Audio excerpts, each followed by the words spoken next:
সবুরা বেগম হালকা বিরক্তি নিয়ে বললেন, এত সকালে আবার কোথায় যাবে? কাজ শেষ করে হয়তোবা ঘরে গেছে। ইয়াসিন দ্রুত মরিয়মের ঘরে ঢুকে। ঘর ফাঁকা, বিছানা গুছানো, আলমারি অর্ধেক খোলা, টেবিলে শুধু একটা কাগজ পড়ে আছে। ইয়াসিন কাগজটা হাতে নেয়। কাগজে লেখা কয়েকটি লাইন, কিন্তু সেই লাইনগুলো তার পুরো শরীর কাঁপিয়ে দেয়। সব খাবার প্রস্তুত, কিন্তু এই বাড়ির বউ আর নেই।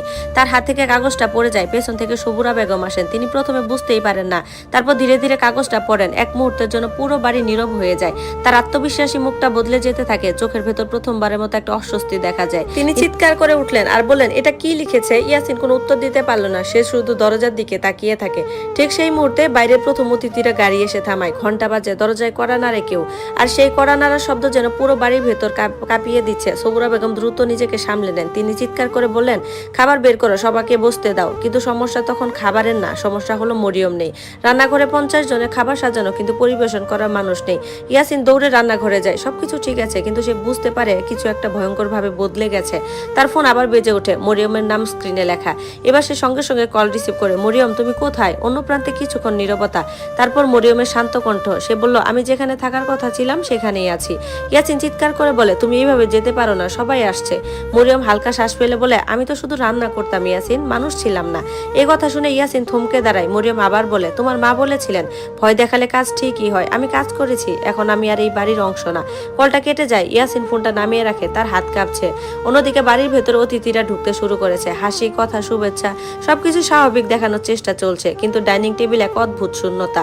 সবুরা বেগম প্রথমে কিছুই বুঝতে দিচ্ছেন না। তিনি দ্রুত কাজের লোকদের ডাকছেন, খাবার পরিবেশন করাচ্ছেন, কিন্তু প্রতিটি পদে কোথাও না কোথাও মরিয়মের অভাব ধরা পড়ছে। একটা পরিশ্রম, একটা ভাঙা রাতের ইতিহাস, আর সেই ইতিহাস এখন কেউ ধরে রাখতে পারছে না।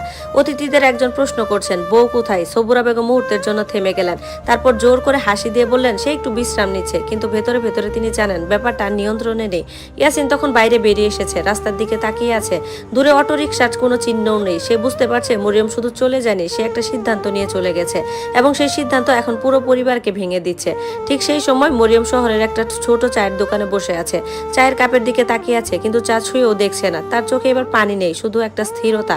একজন মানুষ যখন বহু বছর ধরে ভেঙে ভেঙে শেষ পর্যন্ত নিজেকে খুঁজে পায়, তখন তার চোখে এমনই একটা শান্তি আসে। সে নিজের ব্যাগটা পাশে রাখলো, মনে মনে বলল, এবার আমি নিজের জীবনটা নিজেই বাঁচাবো। চায়ের দোকানের সামনে বসে মরিয়ম এখনো একইভাবে চুপচাপ। তার সামনে রাখা কাপটা ঠান্ডা হয়ে গেছে। কাপের গায়ে জমে থাকা জলকণা গড়িয়ে নিচে পড়ছে, যেন তার নিজের ভেতরে জমে থাকা অনুভূতিগুলোরই প্রতিচ্ছবি। চারপাশে মানুষের ভিড়, হকারদের ডাক, রাস্তার গাড়ির শব্দ, সবকিছু স্বাভাবিক, কিন্তু মরিয়মের ভেতরে পৃথিবী এখন সম্পূর্ণ আলাদা। সে আর আগের মতো নেই। যে মেয়েটা 4 বছর ধরে একবার সামলে নাও শুনে নিজের ইচ্ছাকে গিলে ফেলেছে, যে মেয়েটা শাশুড়ির চোখের ইশারায় নিজের ক্লান্তি লুকিয়ে রান্নাঘরে দাঁড়িয়ে থেকেছে, সেই মেয়েটাই আর চুপচাপ বসে আছে সাধারণ একটা চায়ের দোকানে।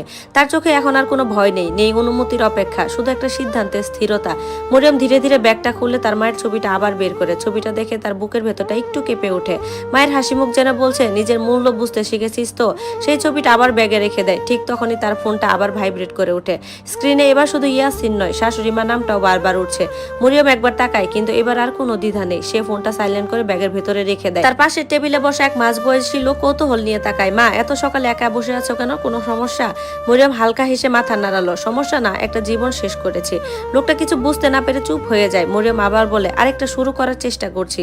এই কথাটা বলার সময় তার কণ্ঠে কোনো নাটকীয়তা নেই, আছে শুধু বাস্তবতা।